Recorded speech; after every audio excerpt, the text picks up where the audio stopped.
Bonjour chers étudiants, ravi de vous retrouver encore une fois. Aujourd'hui, on va faire le cours d'INA, la section des règles d'assiette de la TVA.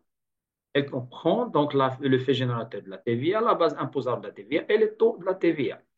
Donc, tout de suite, on va voir le fait générateur de la TVA. C'est l'événement ou l'élément qui déclenche l'exigibilité de la sujetude de la TVA. C'est-à-dire, à chaque opération réalisée par une personne, l'État il intervient et il dit que tu dois payer, tu dois me payer une part de cette opération. تقول لي غتخلص ملي كدير opération donc هاد l'opération غتخلص عندي فيها une part. غنشوفوا la part c'est combien, mais là c'est l'élément déclencheur de la TVA ou de l'exigibilité de la TVA. On distingue deux régimes. Nous avons le régime de droit commun, c'est le régime d'encaissement, et le régime optionnel qui est le régime débit. Le régime d'encaissement, c'est le régime en même temps de droit commun. Pourquoi? Parce que tout le monde l'utilise. Les sociétés nouvellement créées, elles l'adoptent.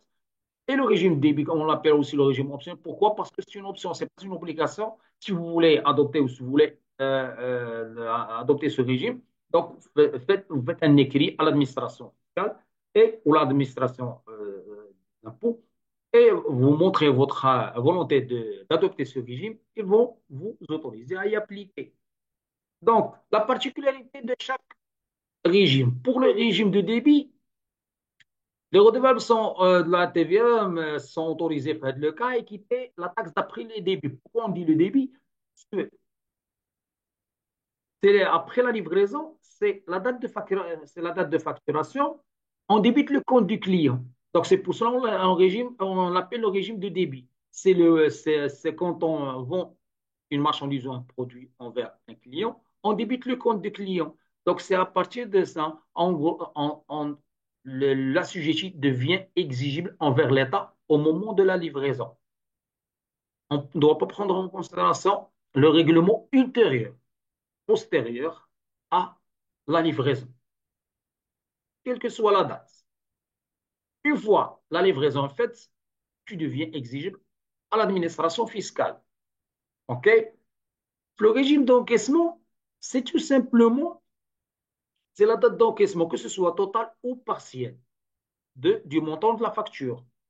Donc, quand on dit encaissement, nous avons des situations. Soit, premier élément qui est facile, c'est le règlement en espèces, les canards de flux. Donc, quoi l'élément déclencheur d'INF, le régime d'encaissement. Deuxièmement, c'est l'encaissement de chèque. Ce n'est pas la remise à l'encaissement, c'est l'encaissement. C'est-à-dire, que tu crédites le compte de la banque. La banque. Tu crédites le compte de la banque, la banque. Il augmente ça, il augmente le crédit qui est augmenté dans le montant des livres là-bas. Et la date d'échéance de la traite. Ce n'est pas la date de la remise en encaissement, ce n'est pas la date d'escompte. Même si la date d'escompte, je prends il est دات l'escompte انا عندي لي في غادي تكون عندها تكون عندها لونكيس تكون عندها لا دات ديشيونس حتى le mois 3 par exemple. Voilà, je vais l'escompter le 15-2. Même je prends l'argent, c'est pas le fait générateur, c'est la date d'échange. Pourquoi? Parce que l'opération de crédit, c'est tout simplement, c'est pas, elle est garantie par la domiciliation du porte de char. Or, l'opération de crédit, c'est tout simplement une opération civile. Elle n'entre pas dans le champ d'application de la TVA. OK? Donc, sachez que dans les deux situations, pour le régime début et le régime d'encaissement, s'il y a un règlement ou une avance réalisée avant la livraison, que ce soit le régime début ou le régime d'encaissement, le montant encaissé, il est exigible envers l'administration fiscale. Pourquoi? Parce que s'il n'est pas exigible, tout le monde, il va échapper, il va échapper de la facturation pour les avances. يقدر يقول لك بعد انا نخليها ندير نحسب كل شيء avant ودار la livraison après l'encaissement, pas avant l'encaissement. Okay. Donc, les cas particuliers, nous avons, pour les importations, nous avons les opérations de dédouanement, les livraisons à soi-même, c'est l'achèvement des travaux. L'achèvement des travaux, c'est quoi? C'est le cas où le bien devient apte à exploiter. C'est-à-dire, le bien, on installe. Même, il y a des personnes qui parlent de permis d'habiter ou certificat de conformité, mais la date où le fait générateur, il est ou le fait générateur, c'est l'exigibilité en cas où le bien devient exploitable.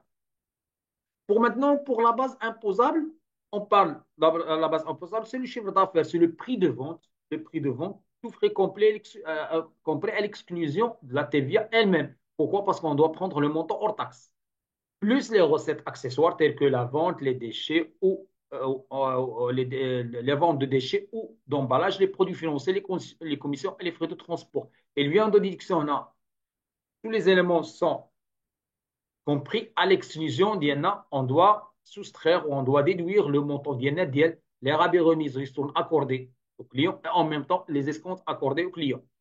Plus précisément, la base imposable comprend en particulier les frais plus le prix de vente dans les frais de transport, les emballages perdus, les intérêts pour réglementaires, les compléments de prix, les droits et taxes, droits de douane et la taxe intérieure de consommation, élevée en déduction, comme je viens de dire, les rabais remises ristournes accordés, en même temps les escomptes accordés aux clients. Nous avons pour les taux 4 taux. Nous avons le taux normal 20%, le taux intermédiaire de 14%, le taux de 10% et le taux réduit de 7%. Pour le taux de 20%, c'est un taux normal appliqué à tous les biens et services non expressément soumis au taux réduit. Pour les taux réduits de 14% avec droit à déduction, nous avons les beurres, donc à l'exclusion des beurres de fabrication artisanale, les opérations de transport, comme vous avez vu au niveau de la comptabilité générale de voyageurs et de marchandises, à l'exclusion le transport ferroviaire. Pourquoi? Parce que le transport ferroviaire, on l'applique le taux de 20%. L'énergie électrique, c'est 14% aussi. Pour le taux réduit de 14% sans droit d'élection, on va prendre en considération les prestations de services rendues par tout agent des marcheurs ou courtiers d'assurance à raison de contrat apporté par lui à une entreprise d'assurance. Donc, le taux réduit de 10%, les denrées, boissons à consommer sur place, les hôtels et restaurants, location d'immeubles à usage de l'hôtel, produits alimentaires, les huiles fluides alimentaires, le sel, les riz, donc les pâtes alimentaires, les produits pétroliers et gaz, les opérations de banque et de valeurs mobilières. Pour les avocats, donc les professions à caractère libéral, pour la loi de finances 2020, donc ils ont changé, c'est pas 10%, c'est 20%, j'ai pas encore arrivé à changer. Pour la loi de finances 2023, c'est 20%. En même temps, pour le taux de réduit de 7% avec droit d'édiction, nous avons l'eau, même l'eau, actuellement, le taux de l'eau il est incorporé au taux de l'énergie pour la loi de finances de 2024. Donc, l'eau livrée au réseau de distribution publique ainsi que les prestations d'assainissement fournies aux abonnés par les organismes chargés de l'assainissement. L'allocation, ce n'est pas la consommation, l'allocation des compteurs d'eau et d'électricité. Les produits pharmaceutiques, même les produits pharmaceutiques, il devient par la loi de finances, exonéré, il devient exonéré même de 7%. Les matières premières et les produits entrant dans leur composition ainsi que les emballages non récupérables y afférents. Les fournitures scolaires, les produits et matières entrant dans leur composition. Quelques produits alimentaires tels que le sucre raffiné, les conserves de sardines, le lait en poudre, le savon de ménage, la voiture automobile de tourisme, 10 voitures économiques et tous les produits et matières entrant dans sa fabrication ainsi que les prestations de montage y afférentes. Donc, pour le calcul du montant de la TVA, c'est le montant hors taxe fois le taux de la TVA. Si on a le montant TTC, on divise le montant TTC sur le 1,1 plus le taux fois le tout fois le montant d'INA de la TVA. Vous avez déjà calculé le montant de la TVA au niveau de la comptabilité générale. En même temps, pour le taux de 20%, si on veut calculer le montant de la TVA, nous avons le montant TTC, on divise sur 6. C'est une astuce qu'on peut l'utiliser. En même temps, pour le taux de 10%, c'est si nous avons le montant TTC, on veut calculer le montant d'INA de la TVA, on divise sur 11. Pour les taux de 14 et 10% et les 7%, on fait les calculs normaux.